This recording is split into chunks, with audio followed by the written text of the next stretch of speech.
They loaded her into a wagon like she was nothing more than a sack of flour.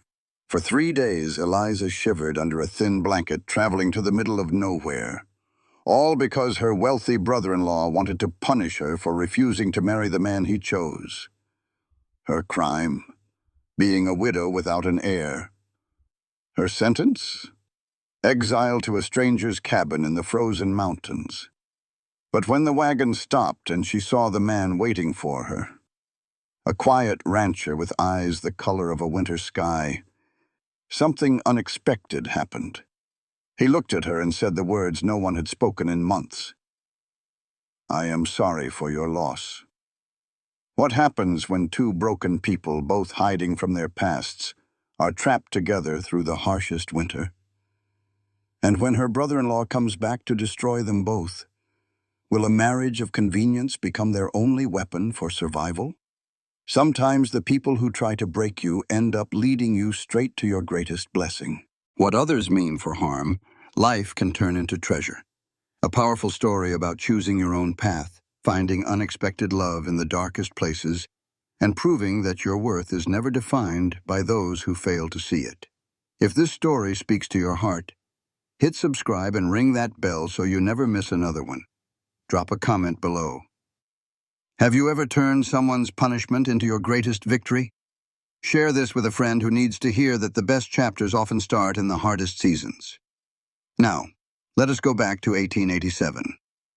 The wagon stopped. For 3 days, Eliza had been freezing under a thin blanket, treated like cargo by her brother-in-law's hired man, Davy.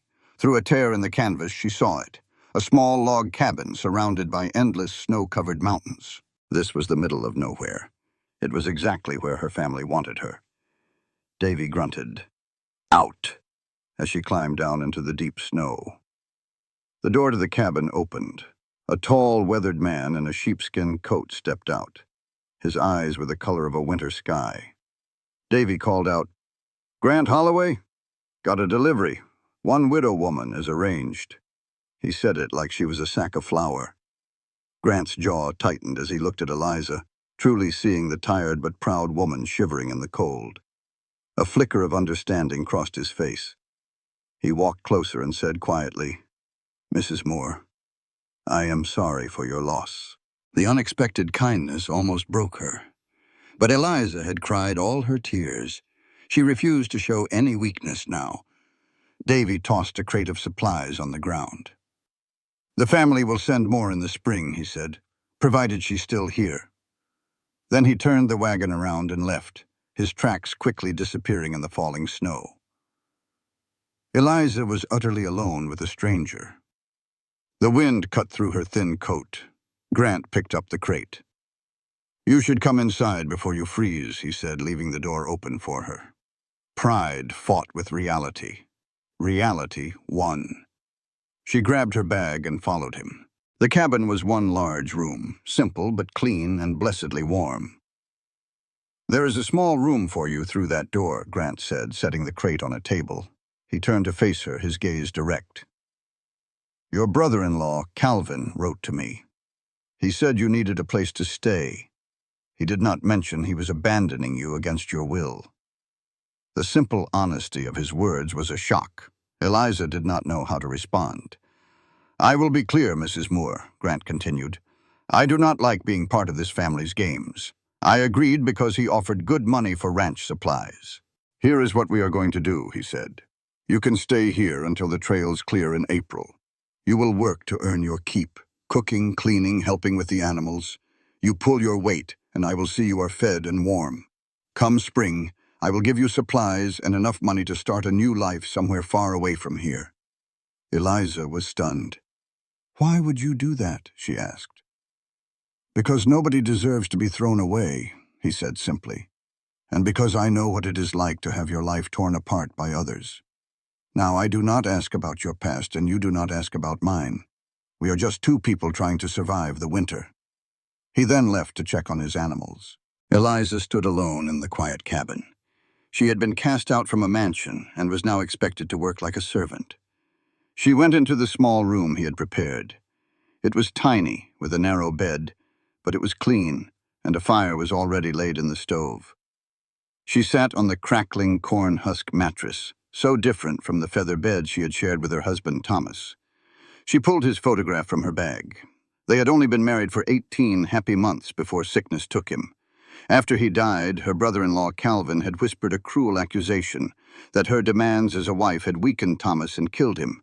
A part of her had started to believe that lie. But sitting in that cold, quiet room, a new feeling took root. It was not guilt, it was anger. And she decided right then she would survive this model. She would not let Calvin's poison take root in her heart. Her husband Thomas loved her, and his last whisper proved it. Outside, Grant walked toward the barn, a silhouette against the snow. He was a man who took money to hide her, a man who asked no questions. They spent the first week in a heavy silence, circling each other like wary animals. Grant worked with the cattle, and Eliza stayed in her room. The quiet was a stark contrast to her life in Denver.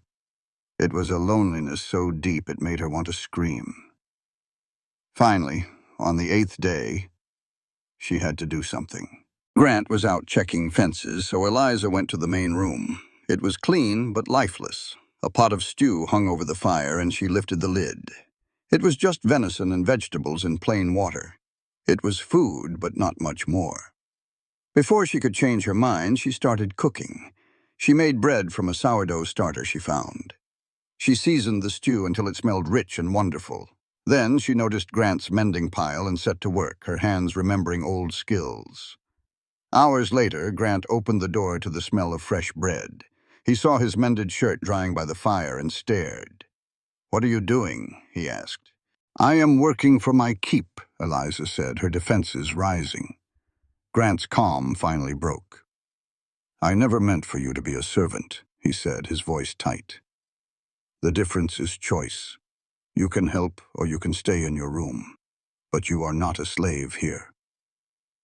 The sudden anger startled them both into silence. "I do not know what else to do," she admitted in a small voice. "If I sit still, the memories come back and I cannot bear it." Grant's face softened with a look of understanding. "Yeah," he said quietly. "I know that feeling." He sat at the table. "Calvin offered me money to let you stay the winter," Grant explained. "The ranch has been struggling since I lost half my herd last fall. I needed the money too bad to ask questions." Eliza finally told him her own story. "They blamed me because Thomas died without an heir. Calvin called me a useless burden." Grant's jaw tightened. "That is horse shit," he said firmly. "My wife and daughter died of a fever 3 years ago. If anyone had blamed me, I would have knocked their teeth out." He shared his grief so openly it stunned her. "Grief makes people cruel," Grant said, setting a bowl of stew and a slice of her bread in front of her. "Some folks are just mean clean through. Calvin strikes me as that kind." Eliza looked down at her spoon. No one had taken her side like this before. "Why are you being so kind to me?" she asked. "Because somebody should have been kind to you a long time ago," he replied. "Nobody deserves to be thrown away." After they ate, they washed dishes together. "They failed you, Eliza," Grant said, his voice full of certainty. "They failed to see your worth. That is on them, not you." She needed to finish the mending, needing an excuse to stay busy before she shattered. Grant did not press her. He just said, "I will be in the barn if you need anything," and left her in peace. Eliza was thankful for that. She sat by the fire, her hands doing the familiar work of stitching his shirts while her mind raced. She had 3 months until spring. 3 months to figure out who she was, now that she was no longer Thomas's widow or the Moore family's shame. And she had to spend those 3 months with a man who had lost just as much as she had. The wind began to howl outside and snow started falling thick and heavy. She watched Grant come out from the barn, his coat pulled tight against the cold, to check on the woodpile.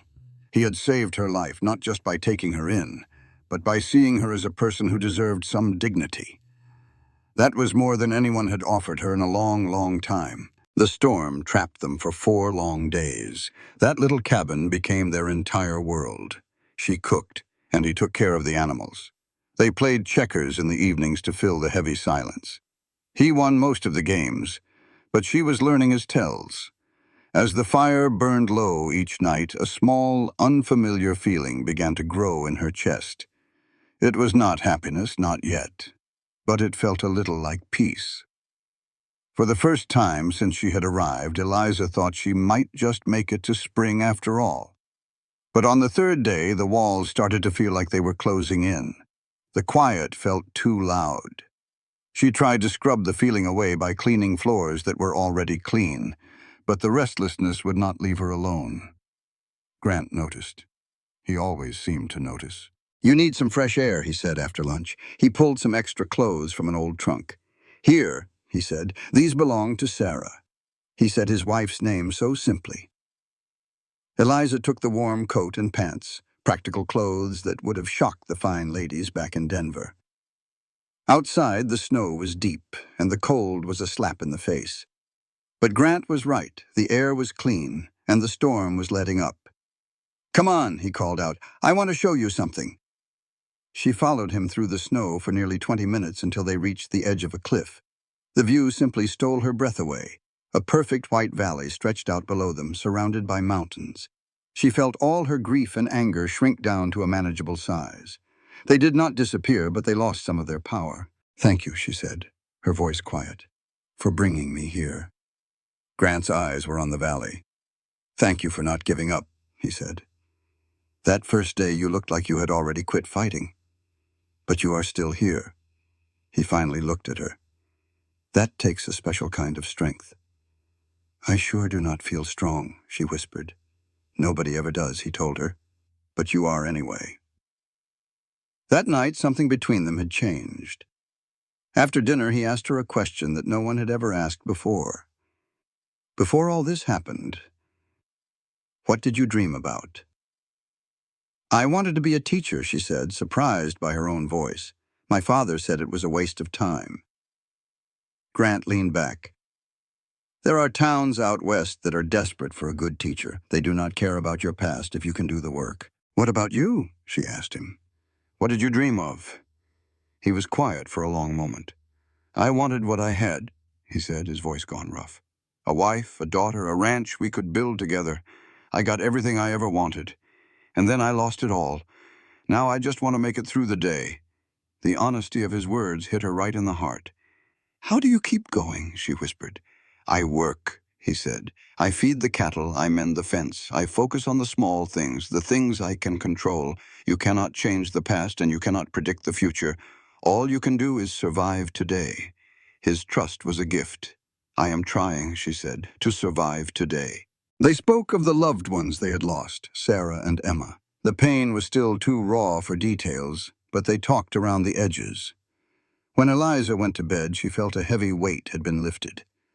The fourth day brought a bright sun and a world buried in white.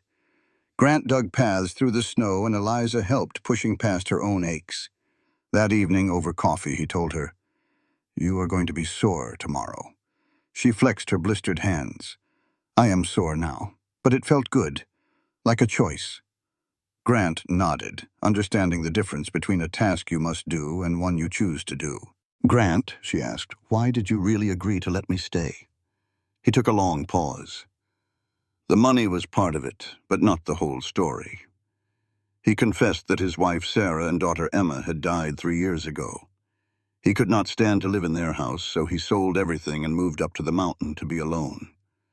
"So you wanted someone as broken as you," Eliza said softly. "Something like that," Grant admitted. "But you are not broken, Eliza. You are angry." She asked if there was a difference. "A big one," he said. "Misery gives up.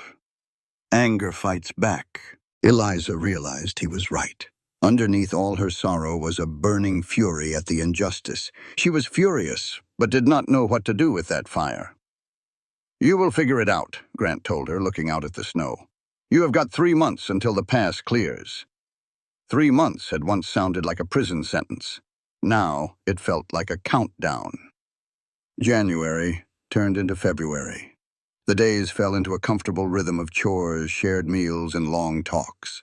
They learned each other's stories. Grant spoke of his hard Texas childhood and the life he built with Sarah. Eliza told him of a life where she was taught how to please but not how to live. They learned to read each other's moods, giving space when needed.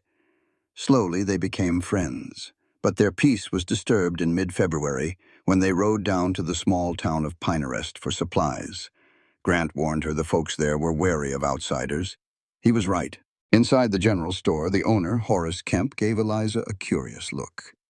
Grant introduced her simply as Mrs. Moore, who was staying the winter. As they were leaving, a sharp-eyed woman named Alice Larson stopped them. "Grant Holloway," she said, her smile not reaching her eyes. "And who is this?" Her gaze was filled with judgment when she learned Eliza was staying with him.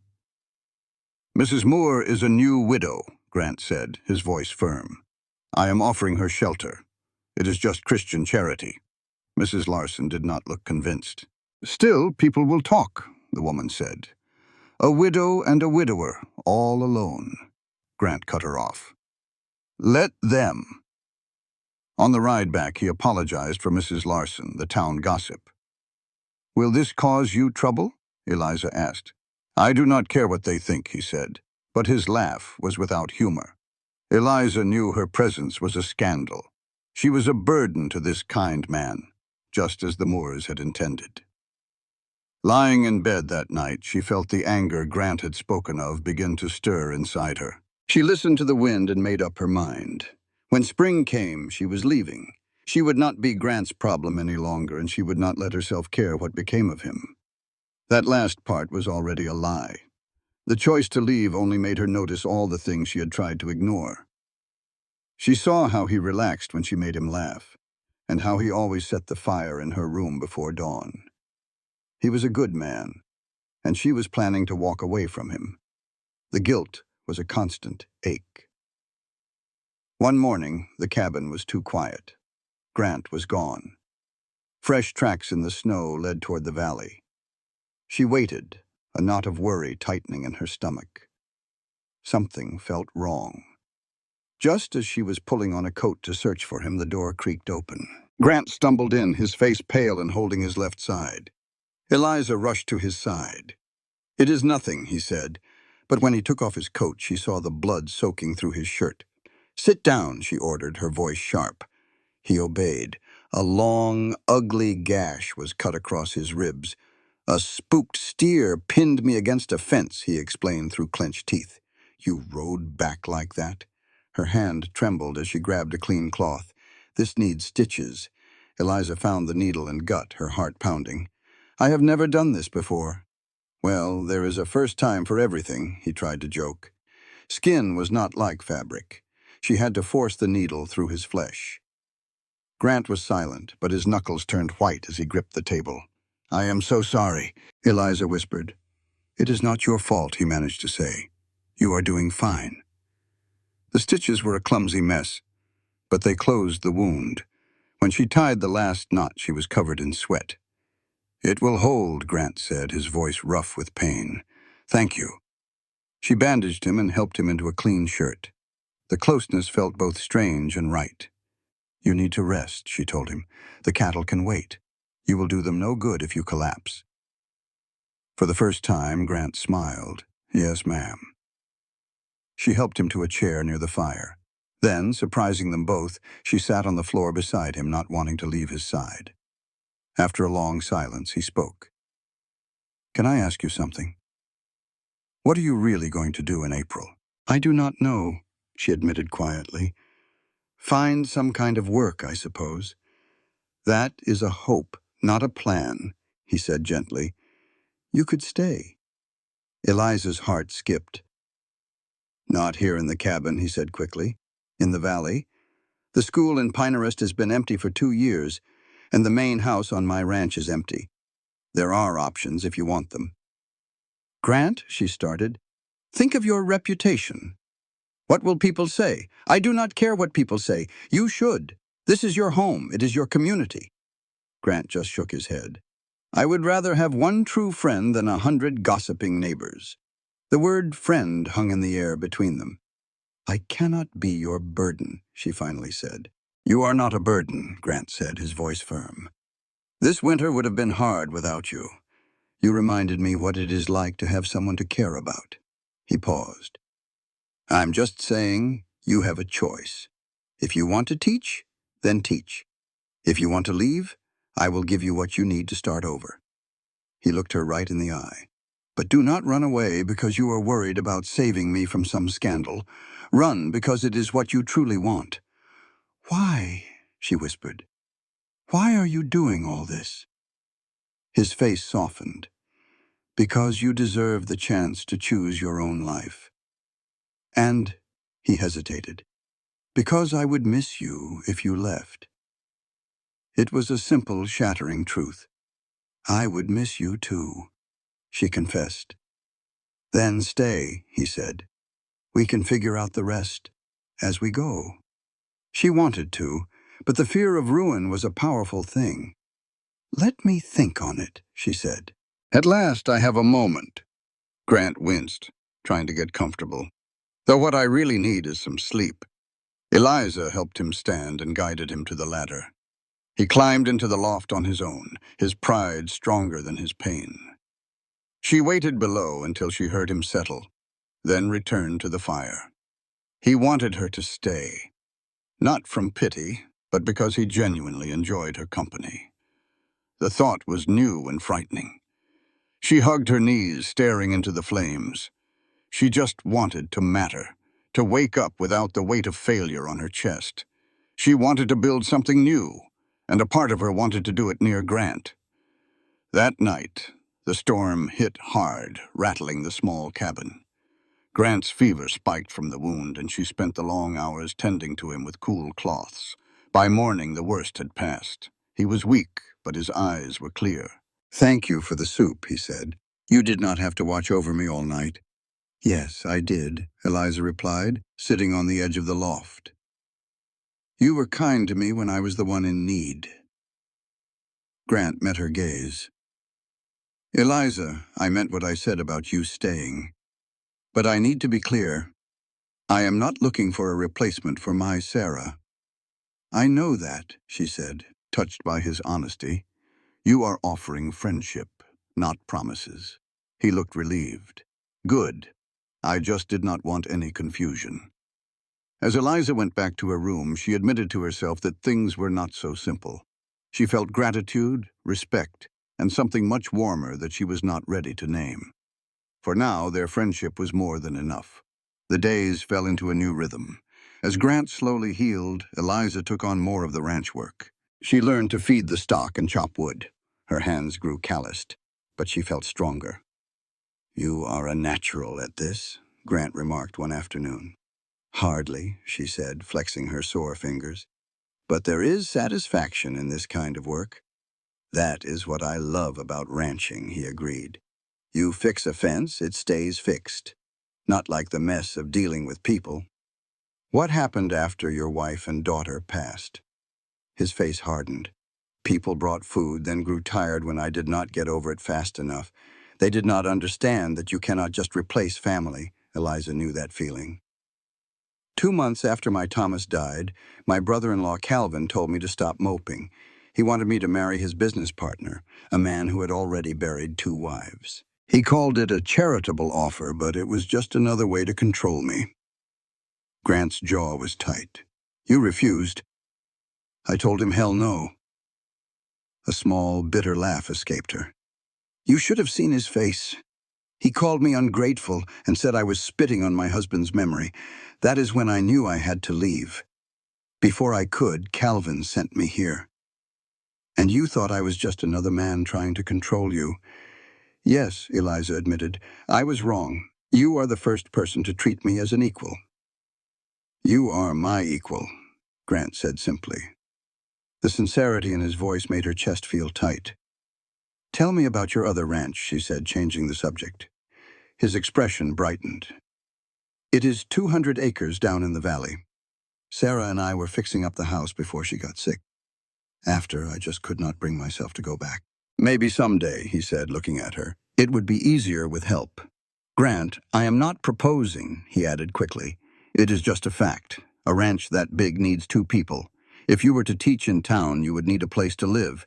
It could be useful for both of us. The idea was practical but dangerous.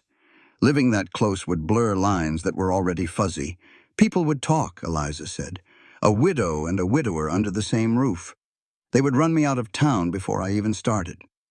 Let them try, Grant said, his voice hard as iron. I own that land. Nobody tells me who lives on it. But my reputation matters for teaching, she argued. One rumor, and the parents will pull their children from my class. Then we get married. The words hung in the air between them. Eliza just stared at him, stunned. Have you ever been pushed so far into a corner that you considered the craziest way out? That's where Eliza was. This story is about how a ridiculous idea can turn into a lifeline. Grant looked at her, dead serious. He said folks get married for convenience all the time. But this would be honest with no secrets between them. Eliza asked what would happen if he ever wanted to marry for love again. Grant's answer was firm. He said he already had that chance and lost it. He was looking for a partner, not a romance. Eliza thought it was the most practical and most insane thing she had ever heard. Grant just smiled a little. He told her they would be good at the partner part since they already worked well together.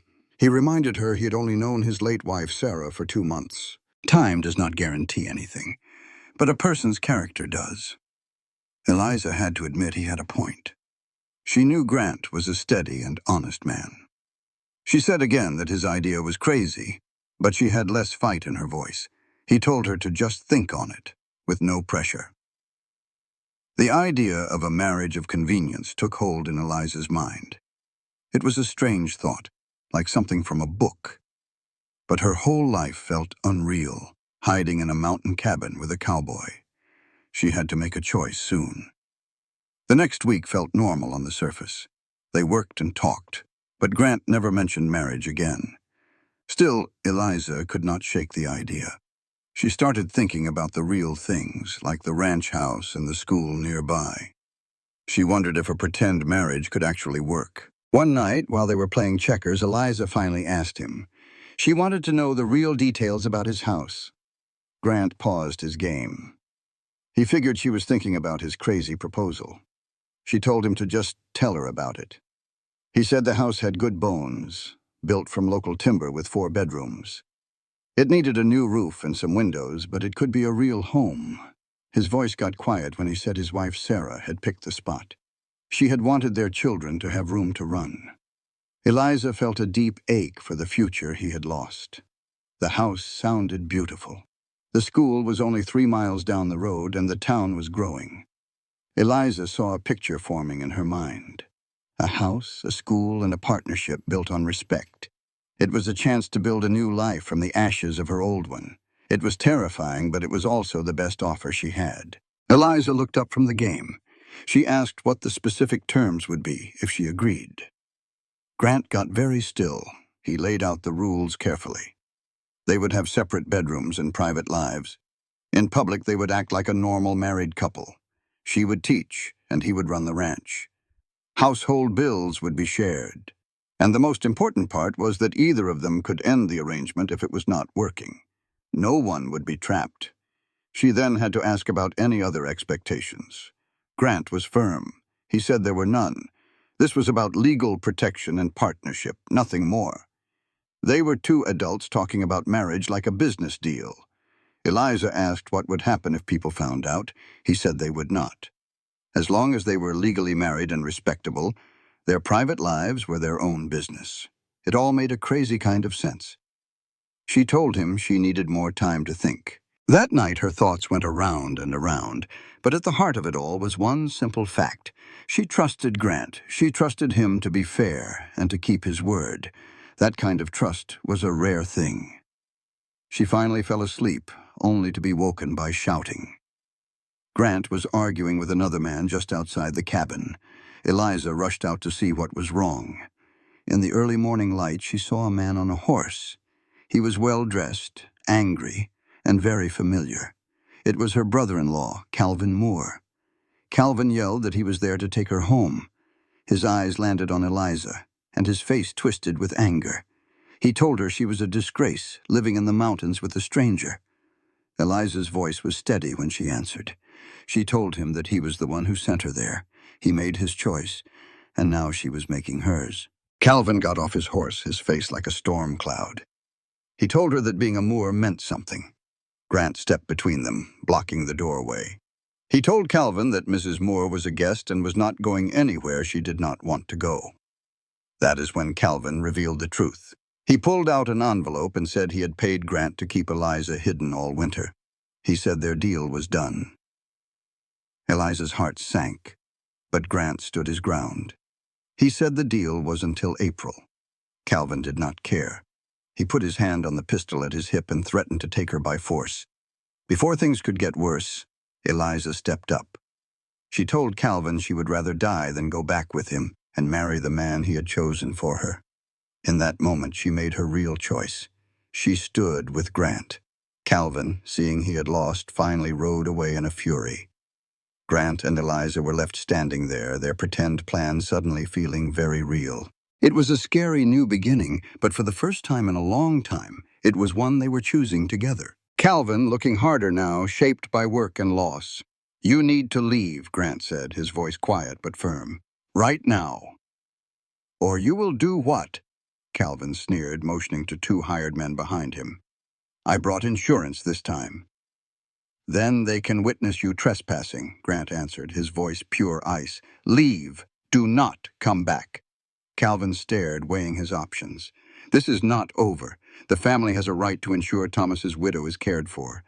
"I do not need your care," Eliza said, her voice shaking. "You will, when he gets tired of you," Calvin shot back, swinging onto his horse. "I am staying in town. You have 1 week." Then he rode off, his men following close behind. As the sound of their horses faded, Eliza felt her knees give out. Grant caught her before she hit the ground. "Inside now," he said gently, guiding her to a chair and wrapping her in a blanket. His teeth chattered. "He will ruin everything I was starting to hope for." "No, he will not." Grant knelt in front of her, his hands firm on her shoulders. "Listen to me. Calvin Moore is a bully, and bullies only win when you are scared and alone. You are not alone anymore. He has money and power, and his threats are empty. You are not his property. What if he tells everyone about us? About me living here with you?" Grant was quiet for a second. "He can only do that if we give him the power to." "What do you mean?" "My offer still stands. A marriage. Proper and legal." He met her gaze. "If we are married, Calvin has no hold on you. You would no longer be his family's concern. You would be mine, his wife, his partner, his equal." "I know this is happening fast," Grant said gently, "but Calvin has forced our hand. Now you have a choice to make, and you have to make it now." His proposal was not about romance. It was about survival. A way to gain protection, a future and respectability. A way to be safe from men like Calvin. "I need some time to think," Eliza said. Grant nodded. "Take all the time you need." But he stood and went to the window, watching. "Just know, whatever you decide, I am not letting him take you from here. I give you my word." His promise settled something deep inside her. That kind of loyalty was a rare and precious thing, and it was enough. "Ask me again," she said quietly. Grant turned, and a look of understanding crossed his face. He walked over and knelt before her chair. "Eliza Moore," he said, his voice strong and clear. "Will you marry me? Not for love, but for a partnership. Will you take a chance on building something new from what is left?" She looked at the man who had saved her, who had treated her as an equal, the man who was offering her everything he had. "Yes," she said. "Yes, I will marry you." "We should get married," Grant said, his voice steady. Eliza stared at him, speechless. She had known him for only 2 months. "We should do it today," he continued, "before Calvin can interfere." Eliza found her voice. "Today that is impossible. We need a license, a minister." "The town of Pinarest has both," Grant said. "We can ride down this morning and be back before dark. Let people ask questions. We will tell them the simple truth." He looked at her then, his gaze serious. "Unless you are having second thoughts." 1,000 doubts ran through her mind, but one truth stood out. This was right. "No second thoughts," she said. "Let us do it." Have you ever been pushed so far into a corner that the only way out was to do something crazy? That was Eliza Moore, a widow with nothing but her good name and a town fixin' to drag it through the mud. They called her shameless for taking shelter with a quiet rancher named Grant Holloway. But Grant offered a solution that was pure Texas grit, a wedding. Not for love, but for a legal shield against cruel gossip. This is a story about how a simple piece of paper, a business deal between strangers, can build a fortress around a person's dignity. And it might just prove that the toughest folks have the kindest hearts. They rode into Pinehurst feeling every stare. Grant was calm as a summer morning, but Eliza's heart was pounding like a drum. In Judge Morrison's office, Grant laid it out plain. "We're here to get married," he said. The judge, a man who'd seen it all, just raised an eyebrow. He knew a rushed wedding meant a story was behind it. The paperwork was filled out in a blur, with the general store owner and his wife standing in as witnesses. In less than an hour, Judge Morrison declared them man and wife. The kiss was quick and awkward, a strange surprise of warmth between two people fulfilling a contract. Just like that, she was Mrs. Holloway, a name that felt like a coat 2 sizes too big. Back on the street, the whispers started. The news had traveled faster than a prairie fire. Alice Larson, a woman with a tongue as sharp as a cactus spine, was the first to attack. "A hasty marriage to save your reputation?" she sneered. Grant stepped right in front of Eliza. "Mrs. Larson," he said, his voice low and dangerous, "my wife and I have business here. You'll excuse us." But the gossip was just the start of their troubles. Eliza's late husband's brother, a greedy man named Calvin, rode into town with a lawyer. He filed a lawsuit claiming Eliza was a swindler trying to steal Grant's ranch. The night before court, the weight of it all nearly broke Eliza. "Grant, just end it," she whispered across the dinner table. "Annul the marriage and save your ranch. I'm not worth all this." Grant's head snapped up. He reached over and took her hand. His grip was firm, a promise. Then came the revelation that changed everything. He looked her square in the eye and said, "I made a vow. I meant it. You survived when everything told you to quit. That's worth fighting for." In that moment, Eliza knew this wasn't just a business deal anymore. In court, Calvin's lawyer painted Eliza as a villain, but Grant had a surprise of his own. He produced a stack of letters from Eliza's first husband, detailing Calvin's greed and cruelty. Then the store owner, Horace Kemp, stood up. He told the judge he'd personally heard Calvin trying to bribe folks to lie on the stand. Judge Morrison saw right through the whole dirty scheme. He threw the case out and threatened Calvin with charges of his own. Defeated and shamed, Calvin left town for good. They won. Eliza got the teaching job, earning the town's respect with her kindness and hard work. She and Grant returned to the ranch, no longer just partners in a legal fight, but partners in life. They found that sometimes the promises you make to survive end up being the ones that teach you how to live. And a person's true grit and character will always, always outshine the noise of gossip. Model. The judge looked them over. "Well," he said, "love cannot wait, I suppose. I can get the ceremony done this afternoon once the papers are in order. You will need 2 witnesses." Eliza asked if they could hire a couple since they were strangers in town. The judge suggested Horace Kemp from the general store and his wife. Soon enough, the paperwork was done and the Kemps arrived, excited by the sudden wedding. "How romantic," Mrs. Kemp declared. Grant corrected her firmly. "We are getting married properly, just in private." The ceremony was quick. Judge Morrison read the words, and Grant's "I do" was strong. Eliza's voice trembled, but she said the words too.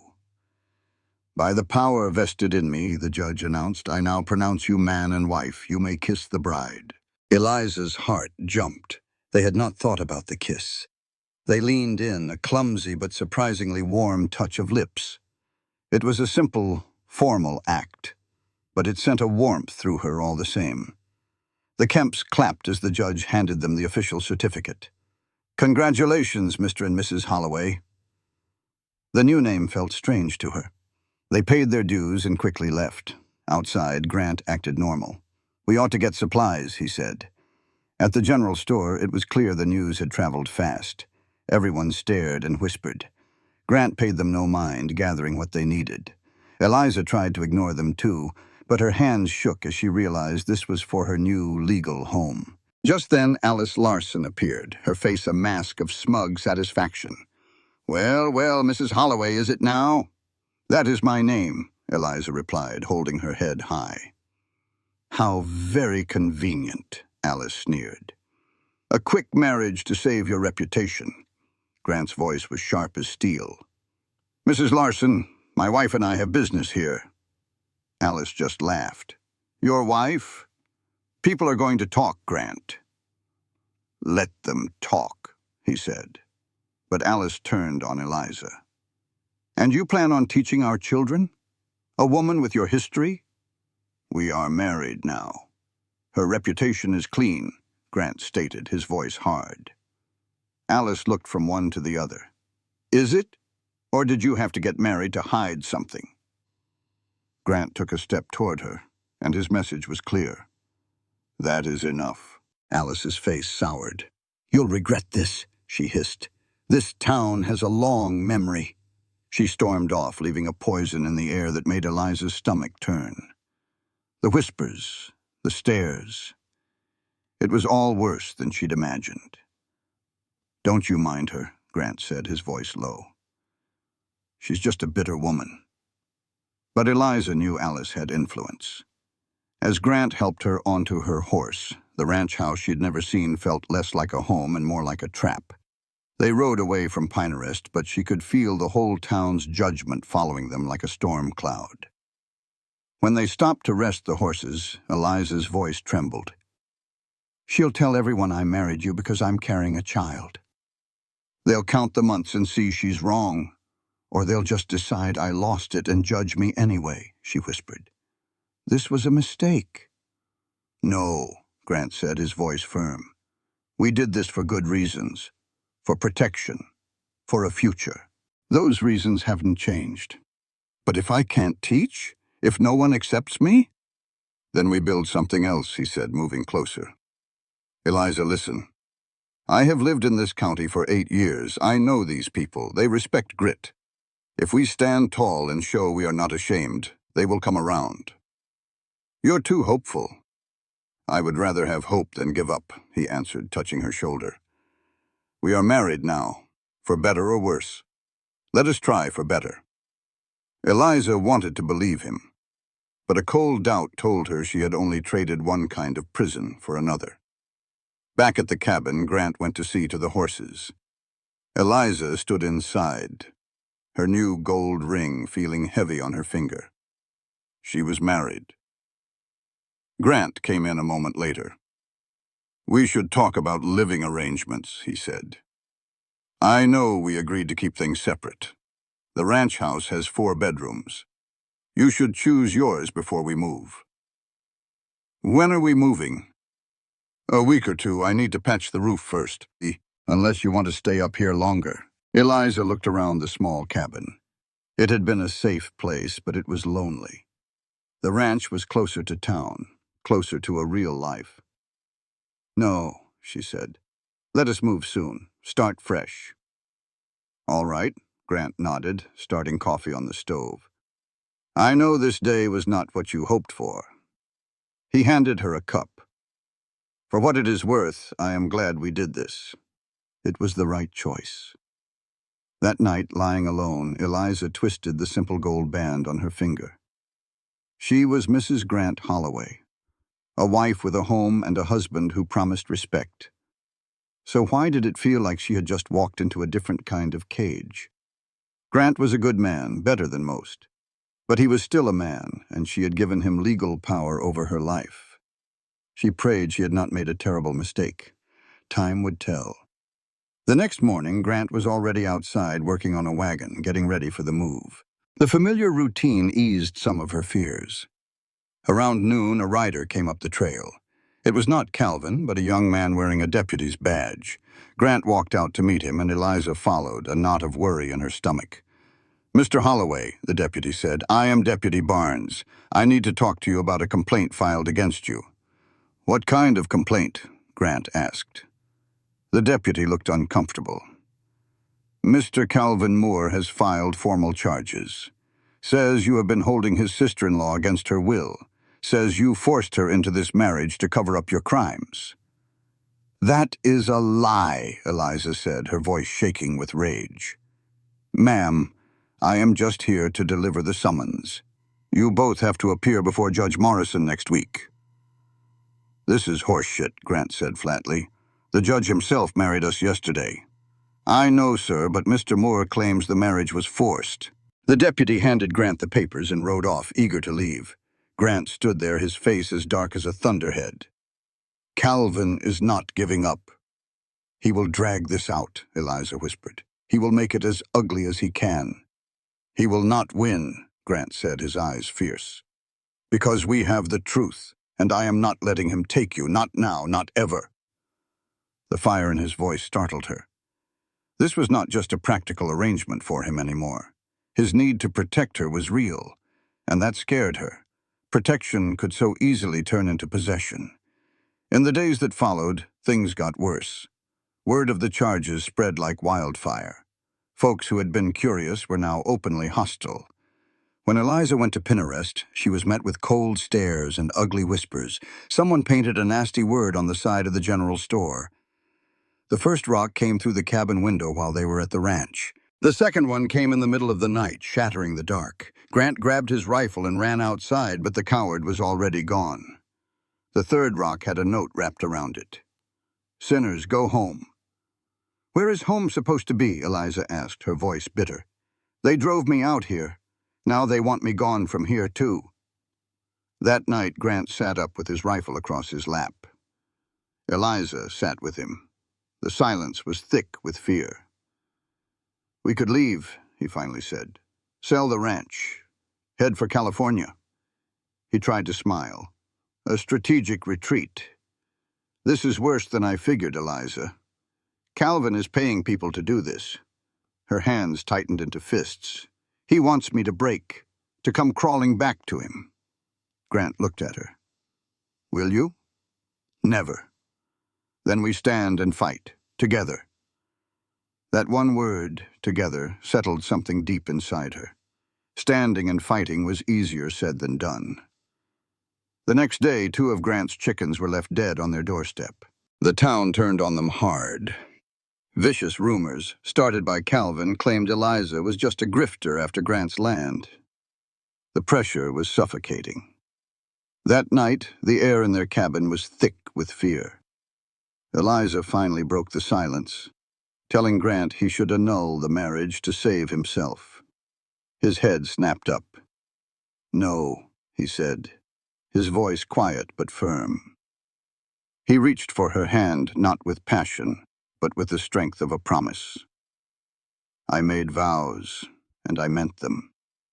He told her she was a survivor, and that alone was something worth fighting for.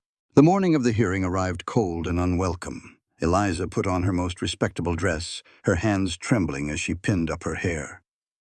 Grant waited with the wagon, his face a mask of determination. The ride into Pinarest was a blur of dread. Eliza imagined the smug look on Calvin's face and the judgmental stares of the townsfolk. Grant sensed her fear. He just told her to speak the plain truth. He figured Calvin had hired some fancy lawyer from Denver, but he believed the truth was stronger than any slick words. Have you ever felt the whole world turn against you for making one choice to save yourself? That's where Eliza was, standing in a courtroom above the general store, the same place she'd been married just days before. Her brother-in-law, Calvin, was trying to ruin her, accusing the good man who helped her, Grant, of kidnapping and fraud. This is a story about how choosing your own freedom can look like a crime to those who want to control you. Let's see if truth is enough to win the day. The air was thick with whispers. Calvin sat with a slick lawyer while his hired men and the town gossips filled the back rows. Grant gave Eliza's hand a reassuring squeeze. Judge Morrison, a man with a serious face, called the court to order and asked Calvin for his proof. Calvin's lawyer stood up, his voice smooth as snake oil. He painted a picture of a grieving, vulnerable widow being taken advantage of. He claimed Grant had isolated Eliza and forced her into a marriage to cover his misdeeds. A quiet hum went through the crowd. Eliza's face burned with shame, but she refused to look away. The lawyer said the proof was obvious. 2 months alone together, followed by a rushed wedding right after Calvin showed up to check on her. Grant jumped to his feet, saying they were just two adults making a choice, but the judge told him to sit down and wait his turn. The lawyer wasn't finished. He claimed to have witnesses who saw Eliza looking distressed and trapped, like a prisoner. He made it all sound so believable. "That is not true," Eliza whispered, but the judge told her she would get her chance to speak. The lawyer brought up Alice Larson, a known gossip, who eagerly told the court how frightened Eliza looked. He twisted every fact, weaving a story that was just true enough to be a dangerous lie. Eliza felt trapped. She wanted to scream, but Grant's hand found hers again, a silent message to be patient. When the lawyer finally finished, the judge turned to Grant. Grant stood, looking as calm as a man who knows the truth. He didn't deny the situation was unusual. He told the judge plainly that Eliza's family sent her to his cabin, and he agreed to take her in for the money Calvin offered. A few people gasped. Grant continued, explaining that Eliza was never his prisoner and was free to go at any time. He said their marriage was a practical partnership. The lawyer scoffed, asking what could be practical about it. Grant's answer was simple.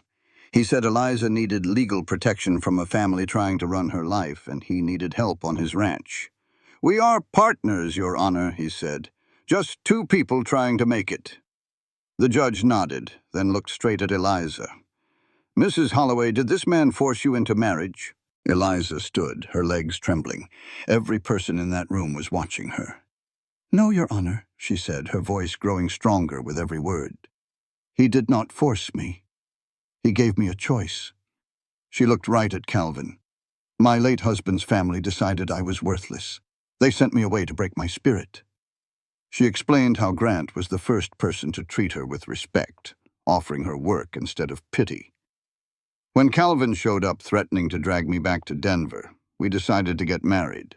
Not because Grant made me, but because I chose to. Marrying him was freedom. Going back with them was slavery." The lawyer called her dramatic. "Is it?" Eliza challenged. "What do you call it when a family tries to control your every move and treat you like property?" She told the judge she would rather be a free outcast than a respectable prisoner. The courtroom buzzed with talk. The judge banged his gavel. He asked Calvin if he had any real proof beyond his own suspicions. Calvin just sputtered that his sister-in-law was clearly not in her right mind. The judge looked unimpressed. "She seems perfectly capable of speaking for herself," he said. "I have known Grant Holloway for years. I performed the marriage ceremony myself, and both of them were willing." With no real evidence presented, the judge's gavel came down hard. "Charges dismissed," he declared.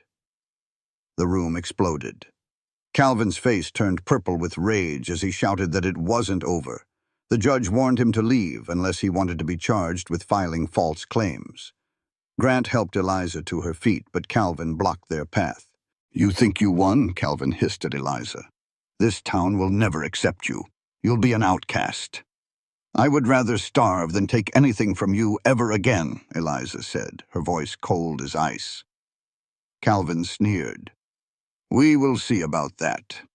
We will make sure every door in this town is closed to you." Grant stepped between them. "Then we will build our own doors," he said quietly. They walked out of the courtroom into a sea of hostile faces. Someone spat on the ground near Eliza's feet. Another person called her a terrible name. Grant wrapped a protective arm around her. "Keep your head up," he murmured. "Let's go home." As their wagon rolled out of town, Eliza finally let out a long breath. They had won the battle in the courthouse, but she knew the war against the town's judgment was just beginning. Still, for the first time in a long time, she felt a glimmer of hope. She had chosen her own path. Eliza felt the weight of the town's shame. But Grant saw it differently. "Now everyone knows where we stand," he said. Just then, Deputy Barnes rode up, looking troubled. He told them there had been an incident at the schoolhouse. Someone had broken in overnight, destroying all the books and supplies. On the wall, a cruel message was painted. "No teaching our children." Eliza's heart sank. Barnes quickly assured her they knew she was not involved, but the message was clearly aimed at her. The deputy explained something unexpected was happening. "Folks are mighty angry about this," he said. "Destroying a school, burning books, that's crossing a line." People were starting to wonder if Calvin and his friends were the real problem, not Eliza and Grant. The marshal was already looking hard at Calvin's hired men. When Barnes left, Grant looked at Eliza. He said her stand in the courtroom had reached people. "Change is messy," he told her, but it's happening." Sleep wouldn't come for Eliza that night. Every shadow felt like a threat. She found Grant sitting by the fire, his rifle resting nearby. He admitted the day had been tough, hearing the lies twisted against them. "So, why do you seem so calm?" she asked. "Because anger is useless," he answered. "Strategy is what we need." He laid out a plan. They would move to the main ranch tomorrow, fix it up, and work the land. And she would officially apply for the teaching job. "We stop hiding," he said, meeting her gaze. "We start living." Grant reached out his hand. "Come on now, you need your rest. Tomorrow is a big day." Eliza let him pull her to her feet. They stood close, a silent understanding passing between them. "Thank you," she said, her voice low, "for standing with me." He gave her hand a squeeze. "Where else would I be? We are partners." The next morning, they loaded the wagon with the few things they owned. As they rode away, the little cabin that saw them through winter looked small and lonely. The ride to the valley took all morning. Their new ranch house sat in a pretty meadow, but it was in a terrible state. The porch sagged, shutters were broken, and the roof looked like it was more holes than shingles. "It is worse than I remembered," Grant admitted, his voice full of apology. Eliza surprised him with a genuine smile. "It is perfect. It is ours, and fixing it will keep our minds busy." Inside was just as bad, coated in dust and cobwebs. But the house had good bones. Eliza chose the smallest bedroom, the one that looked out over the creek. Grant took the room at the other end of the hall. They spent the rest of the day just making the place livable. That evening, exhausted, they ate beans and cornbread in the kitchen. "Our first meal in our new home," Grant said. "Our home," Eliza repeated. The words felt right. The next few weeks were nothing but hard work. Grant mended fences and buildings from sunup to sundown, while Eliza turned the broken house into a home. But the trouble from town did not stop. Someone cut their fence, and another time they found a dead animal on their porch. Still, small things started to change. A few folks in town would nod hello. Then, 6 weeks after they moved in, everything changed for good. Eliza was in her garden when she heard a group of riders coming fast. Grant came out of the barn with his rifle ready, but it was Marshal Crawford, and with him were Calvin Moore and his 2 hired men, all with their hands tied. "Mr. Holloway, Mrs. Holloway," the marshal called out. "I have something you need to see." He explained how he had caught the 3 men red-handed. They were about to burn the barn down with kerosene and matches. "They meant to burn you out," Crawford said grimly, "and destroy your cattle." Eliza's voice trembled with fury. "You would kill just to control me?" Calvin spat back. "It was justice." The marshal pulled out a stack of papers. "Mr. Moore is being charged with attempted murder and arson. His men gave full statements. It seems he was behind all the trouble you have had." Calvin's face went white when he realized he was truly caught. After the marshal rode off with his prisoners, Eliza felt her knees might buckle. "It is over," she whispered. The reality of what almost happened washed over her. They could have died. Without a word, Grant pulled her into a hug, and she held on tight. They just stood there in the yard, taking comfort in the silence.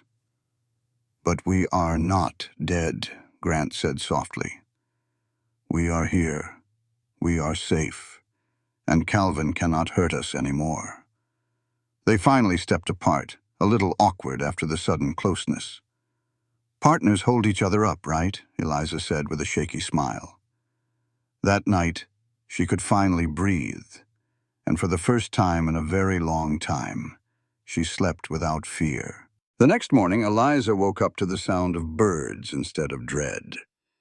Downstairs, Grant was already making coffee, looking more relaxed than she had ever seen him. "It feels strange," Eliza said, taking the cup he offered. "Peaceful." "It is really over," Grant agreed. They stood there for a moment, just letting that truth sink in. The long fight was done. Now they had to learn what peace felt like. "I am going into town today," Eliza announced. "I am going to the school board to apply for that teaching job." Grant looked proud. "Do you want me to come with you?"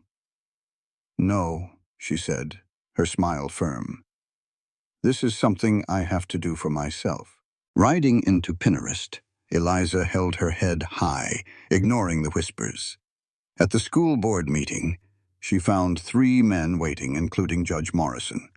The judge told her they owed her an apology for believing Calvin's lies. Eliza accepted, stating she was there to apply for the teaching position. They knew Alice Larson was stirring up trouble, but they didn't care. The judge offered her the job right then and there, $20 a month. There was just one condition. They needed to know she would not run when things got tough again. "I can handle a few sour looks," Eliza told the men. "As for the schoolhouse, my husband is a fine carpenter. We will help rebuild it, free of charge." Morrison nodded.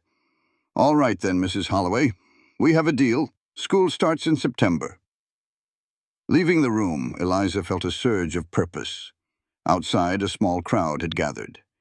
A young Chinese woman named Margaret Chen stepped forward. "Thank you," she said quietly. "My daughter Lily will be your student. Some of us know what it is like to be judged unfairly." Margaret's words were a gift. Someone understood. It meant the world to Eliza. When she told Grant the news, a rare, wide smile lit up his face. "That is wonderful, Eliza," he said, laughing when she told him they were also rebuilding the school. "We will make it work. We always do." The next few months were a whirlwind of hard work. They fixed up the old schoolhouse, and slowly the town began to warm to them. Calvin's trial was short. His own men testified against him, and the evidence was clear. He was sentenced to 5 years in prison. With that, the Moore family's power in Pinterest was broken for good. Eliza saw him in the courtroom, looking small and defeated. She felt nothing for him, only relief that he could not hurt her anymore. Summer arrived, and their ranch began to thrive. They worked hard from sunup to sundown, turning the ranch house into a proper home. The work was filled with purpose and even joy. Grant started to smile more, and the deep worry lines on his face began to fade. They were building more than a ranch. They were building a life together. One evening, sitting on the porch watching the sunset, everything felt peaceful. "You will be a wonderful teacher," Grant said, breaking the comfortable silence. His simple confidence in her was touching. Then he asked, his voice gentle, "Eliza, are you happy here?" She thought for a moment. "Yes," she said. "This is different from the life I knew, but it is real." Grant nodded. "I am happy too. I never thought I would be again. You have reminded me what it feels like to build something with someone." His words hung in the air between them, full of unspoken meaning. "Grant," Eliza began, her heart pounding, "what are we doing?" He looked at her, his expression serious. "I do not want this marriage to be just for show anymore," she confessed. "Somewhere along the way, it became real for me. You became real." Grant went still. "Real how?" he asked. "Real like I care about you," she said, her voice thick with emotion. Before she could say more, Grant kissed her. It was a real kiss, full of everything they had both held back for months. When they finally pulled apart, he rested his forehead on hers. I have wanted to do that for a very long time. He stood and offered her his hand. Want to come upstairs? A blush warmed Eliza's cheeks. But she took his hand right away. What followed was not a business deal. It was a choice made by both of them. Later, lying in his arms, she whispered, "The Moors sent me here to punish me. They wanted to break my spirit. Instead, they gave me the greatest gift I could imagine." Grant held her even tighter. "I was just going through the motions of living before you. You saved me right back." In the quiet darkness, two people who had been broken found a way to be whole again, together. They knew it would not be a fairy tale, but they were ready to face whatever came their way. The first day of school arrived, bright and clear. Grant gave her a kiss at the door, his eyes full of pride. "Go get them, teacher." The schoolhouse was freshly painted, filled with 12 nervous students. They ranged from 6-year-old twins to a boy of 14 who clearly wanted to be anywhere else. Eliza looked at all their faces. "Good morning," she said, her voice calm and steady. "I am Mrs. Holloway. In this room, it does not matter who your parents are or what you have. If you are willing to learn, I am willing to teach." The day flew by in a blur of lessons and plans. When school let out, some parents were friendly, but others, like Alice Larson, were cold as ice. Still, there were small victories, like a quiet thank you from another mother, and those felt mighty big. Grant had a hot dinner on the table when she got home. It was wonderful, exhausting, and perfect, she told him, sinking into a chair. That night, he pulled her close in their bed. "I am so proud of you, you know that?" "I know," she said, nestling against him. "I am proud of us. We survived everything they threw at us." "We did more than just survive," Grant said, pressing a kiss to her hair. "We thrived. And the best part is, we chose this. Every single day we are choosing each other." Eliza thought of the shamed, broken woman she used to be. "Thank you," she whispered into his chest, "for seeing me when no one else even bothered to look." The seasons changed, and the town slowly began to accept her. Through it all, Eliza and Grant's partnership blossomed into a deep and genuine love. Then, one snowy evening in December, she realized something that would change everything. Her hands trembled as she counted the days. She was pregnant. She told Grant that night, watching his face for any sign. He went pale, then a huge grin spread across his face. "This is a gift," he said. He admitted he was terrified, remembering the past. But he was also happier than he had been in a very long time. "We will face whatever comes, together," he promised. For the first time in her life, Eliza cried tears of pure joy. "I never thought I would get this chance," Eliza said one day, her hand resting on her growing belly. "After everything they took from me." "You deserve every happiness this world has to offer," Grant told her tenderly. They kept their news a secret for months. When her condition became obvious, the town gossiped, but Eliza had learned not to care what others thought. Her happiness was all that mattered. One night, Grant's worry spilled out. "What if something goes wrong?" he asked, his hand on her stomach. "Then we will handle it together," she said softly. "We cannot know the future. But we can choose to believe that everything is going to be all right. We have earned that much." Their daughter was born on a warm morning in May. Grant paced the floor until Eliza made him come and hold her hand. He stayed right there, strong and steady, through it all. When their baby girl finally arrived with a healthy cry, Grant wept without shame. "She is perfect," he said, cradling the tiny baby. "Eliza, she is just perfect." "What should we name her?" she asked, exhausted but full of joy. Grant looked from his wife to his new daughter. "Hope," he said, "because that is what you both are, my hope." Holding little Hope, Eliza knew her long journey was over.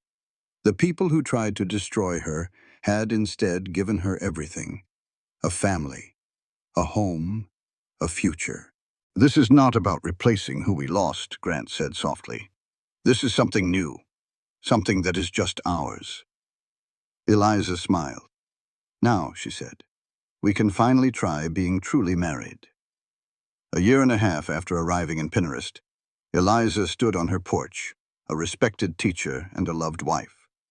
Grant came up behind her and wrapped his arms around her waist. "What are you thinking about?" he murmured. She leaned back against his chest. "I was just thinking," she said, "about how the Moors sent me here to be punished, and how it turned out to be the best thing that ever happened to me." Eliza leaned against Grant. "They wanted me to be miserable," she said. "Instead, I found you. They sent me here as a punishment, but I became your treasure." "And you became mine," Grant replied softly. "You were my partner when I thought I would always be alone. My love when I thought I could never love again." As the sun set, they shared a real kiss. From inside the house, they heard the soft sounds of their baby. They were a family made from hardship and choice. Two broken souls who had built a new life together. Eliza was sent away to be forgotten. Instead, she had finally found her true home.